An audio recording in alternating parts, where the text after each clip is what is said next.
Classes e objetos são essenciais na programação orientada a objetos. E é exatamente sobre isso que eu vou falar nesse vídeo. E aí, Dev, tudo bem contigo? Eu tô bom. E para quem não me conhece, meu nome é Fred, eu sou um engenheiro de software autodidata e trabalho aqui na Austrália já desde 2017. E se tu é novo aqui no canal e ainda não viu meus vídeos sobre .NET, Visual Studio, C# e lógica de programação, dá uma olhadinha que eu vou deixar os links aqui na descrição, beleza? Nessa série a gente está entrando no mundo do C# e eu tento ir direto ao assunto explicando todos os conceitos já na prática. Porque quanto mais sólida for a nossa base de conhecimento, mais fácil vai ser para a gente evoluir e também entender como as coisas mais complexas funcionam. Beleza? Então, sem mais delongas, partiu para a tela do computador. Antes de falar sobre classes e objetos, eu acho importante a gente entender o que é um tipo. E um tipo nada mais é do que algo que define características e comportamentos de objetos. Os tipos mais comuns no .NET são os tipos primitivos, ou seja, inteiro, um int, é um tipo. Então aqui nós estamos criando uma variável a do tipo inteiro, ok? Nós poderíamos também criar aqui uma variável chamada prog, por exemplo. E esta variável é do tipo program. Ok? Então, no C# todo objeto tem um tipo específico.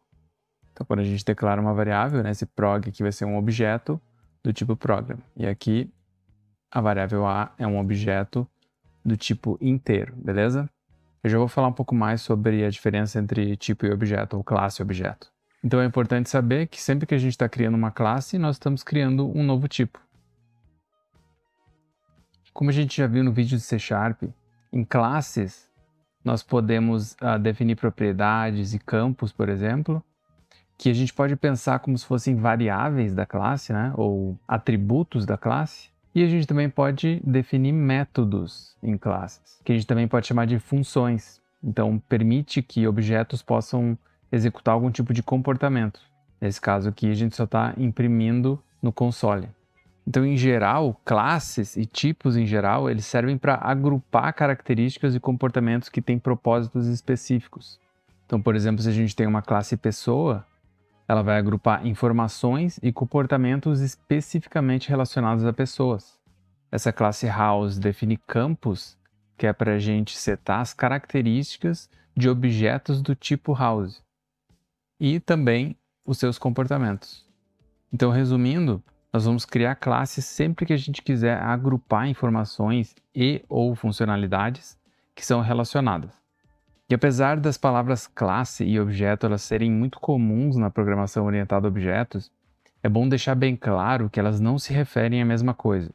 Uma classe, como a gente pode ver aqui, é um pedaço de código com definições de características e funcionalidades. Um objeto, por sua vez, é uma instância de um tipo, ou de uma classe, né? Então, se nós temos aqui house1, nós podemos utilizar esse operador aqui, que é o operador new, para executar o construtor dessa classe e retornar uma instância dela que vai estar na memória, tá? Então, essa variável house1, que é do tipo house, tem a referência para o objeto nesse caso. E o objeto vai ter acesso, né, às características e funcionalidades que foram definidas no seu tipo. Então, no caso de house1, se a gente utiliza o ponto aqui, nós estamos acessando todos os membros desse tipo. No caso, nós temos acesso ao campo address, que é do tipo string, ao campo color, que também é do tipo string, e temos aqui esses dois métodos que eu criei aqui para ligar ou desligar as luzes, por exemplo. Existem também alguns outros métodos que a gente herda da classe object, que é a classe mais base de tudo no C#, beleza? E eu vou falar sobre herança em um vídeo futuro. Então, se eu colocar aqui o XYZ, 1, 2, 3, cor verde. Então, nesse caso, a gente está setando as características desse objeto. É importante a gente saber também que um objeto ele só é criado de fato quando o nosso programa está sendo executado, ou seja, em tempo de execução. E como a gente já viu aqui, a maneira mais comum da gente criar um objeto a partir de uma classe é usando o operador new, que em tempo de execução vai criar uma instância dessa classe na memória, né? E executar o construtor dela, que é para inicializar a instância do objeto. E os construtores são métodos especiais de inicialização. Eu vou falar mais sobre construtores em um outro vídeo também. Então, como a gente pode ver, as instâncias de objeto elas podem armazenar informações na memória e permitir que a gente execute os métodos definidos no tipo do objeto. E quando a nossa aplicação é finalizada, todos os objetos que estão na memória eles vão ser perdidos, a não ser que a gente salve as informações em um arquivo ou banco de dados, por exemplo. E a gente sabe que as classes vão permanecer, né? Porque nós definimos as classes no nosso código-fonte. Eu tenho uma analogia bem legal para mostrar para vocês sobre a diferença entre classe e objeto. E aí, pessoal, estou aqui na garagem, fazer uma analogia de classe e objeto. Minhas filhas têm esse chalk stencils aqui, que são que nem forminhas, né, para fazer desenhos. E a gente pode pensar nessa forminha aqui como uma classe, que aqui está definindo característica que é o formato, né, dessa figura. E a gente pode usar essa classe para criar instâncias de objetos. Então, a partir de classe, a gente cria objetos que podem ter cores diferentes ou cores iguais. Isso também não faz diferença, mas cada desenho aqui no chão seria um objeto, uma instância de classes. Beleza? Se tu tá curtindo o vídeo, já arrebenta o botão do like aí, tá? E se tu te interessa por esse tipo de conteúdo, C# ou jogos Unity, te inscreve no canal e ativa o sininho para te não perder nenhum vídeo. Bom, então agora a gente já sabe que os tipos definem características e funcionalidades, como uma planta com instruções para construir uma casa, por exemplo. E os objetos são como as casas construídas a partir dessas instruções. Ou seja, nós podemos aqui criar um house 2. Então percebe que a gente pode criar diversas instâncias de uma mesma classe. E cada uma dessas instâncias pode ter características diferentes, né? Então, cada uma tem um endereço diferente, pode ter uma cor diferente, por exemplo. Pessoas vão ter nomes diferentes, datas de nascimento diferentes e assim por diante. Eu tenho também aqui definido uma classe Bank Account, que é para representar uma conta bancária. Então, essa classe possui campos, né? Que é para armazenar o estado, ou seja, informações da conta, nome da pessoa, que é o dono da conta, e o saldo. Inclusive, também a gente tem métodos, né? Que é para poder depositar algum valor nessa conta, que vai somar com o saldo aqui.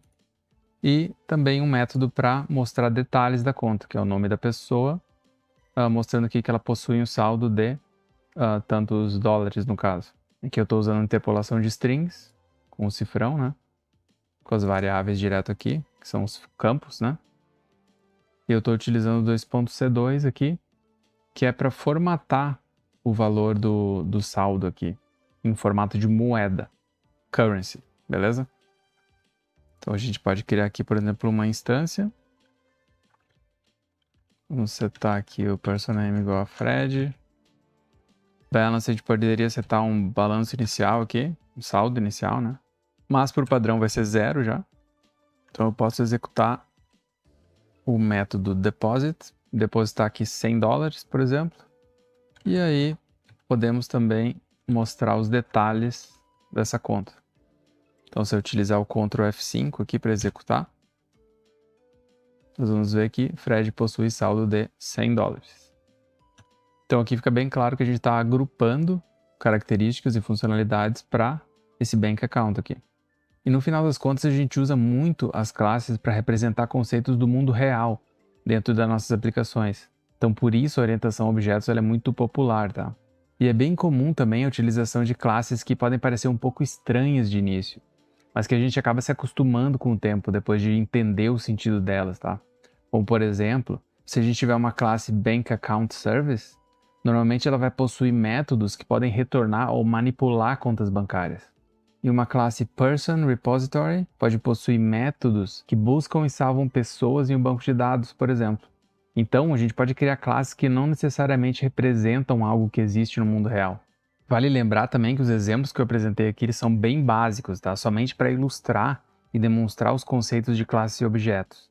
Essas classes, do jeito que estão aqui, elas nunca seriam utilizáveis em um programa em produção, beleza? Só para ficar bem claro, é só para a gente entender os conceitos. Mas em outros vídeos a gente vai ver como deixar essas classes mais seguras, com propriedades e construtores, por exemplo. E também a gente vai aprender mais sobre os pilares da programação orientada a objetos, beleza? Se tu tiver alguma dúvida, deixa uma pergunta aí nos comentários que eu respondo o mais rápido possível, beleza? E se tu ainda não é inscrito no canal, te inscreve para não perder os próximos vídeos. Um abraço e até o próximo vídeo.